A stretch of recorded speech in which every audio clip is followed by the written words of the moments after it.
Former Trump staffer Hogan Gidley was allowed to appear on television over the weekend with former Fox News host turned Sinclair Broadcasting Company host Eric Bolling, where Bolling allowed Gidley to go out there and issue a sales pitch to what Gidley referred to as woke leftist companies, telling them that they should hire former Trump staffers because these folks know how the government works.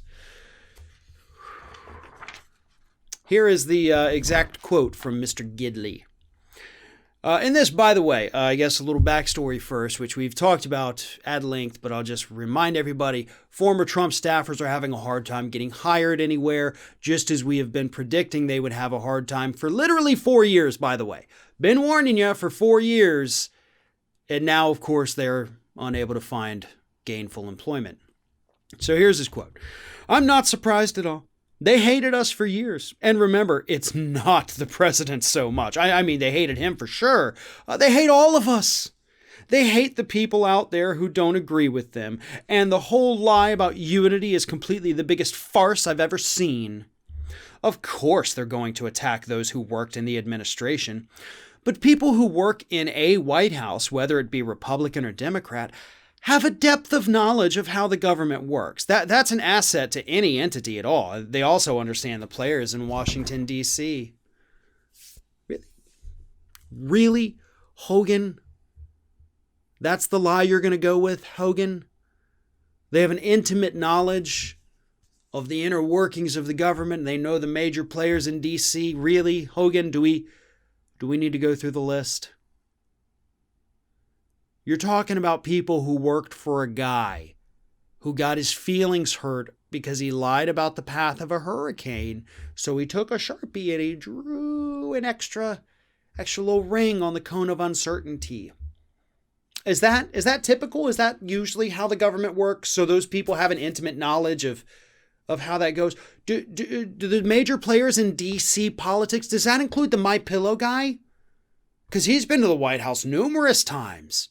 You know, to talk about martial law and how to circumvent a U.S. election, is that intimate government knowledge of how things work with the major players like Michael Flynn? Rudy Giuliani, who's likely going to end up in jail? You see where I'm going, Hogan? Typically, yes, you would be correct. If you work in a White House, you do meet lots of major players out there. You learn how the government works, the ins and outs, and how things go. But we just went through 4 years of friggin' chaos. Nothing worked the way it was supposed to. And all of the major players from the Trump administration have either been fired or they're under investigation. Like, those major players aren't going to come in handy to any corporation that hires a Trump staffer because they're all gone. They have no power anymore anywhere because they're just as toxic. Oh, you know Betsy DeVos. Cool. Nobody cares. Ben Carson. Wow. He's a little nutty now. See ya. Oh, you're good buddies with Andrew Wheeler? Get the hell out. Those are the things you're going to hear if you try to name drop members of the Trump administration in a job interview. Now, what Mr. Gidley here was doing wasn't so much about begging corporations to give us a job. It was about trying to create sympathy for this entire administration, Trump included. And Sinclair Broadcasting, which is a massive right-wing organization, Eric Bolling is a massive right-winger. You click on the link in the description too. Look at his picture. Looks like the dude's had some real bad plastic surgery. But they're allowing these people to whitewash what's happening, to paint themselves as the victims. Ignore all the horrible things we did. Ignore all the kids in the cages.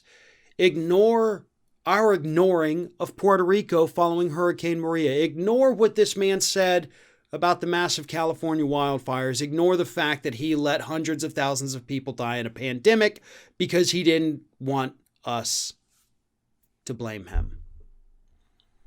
Yeah, that's what this was. This was a propaganda segment by Sinclair Broadcasting.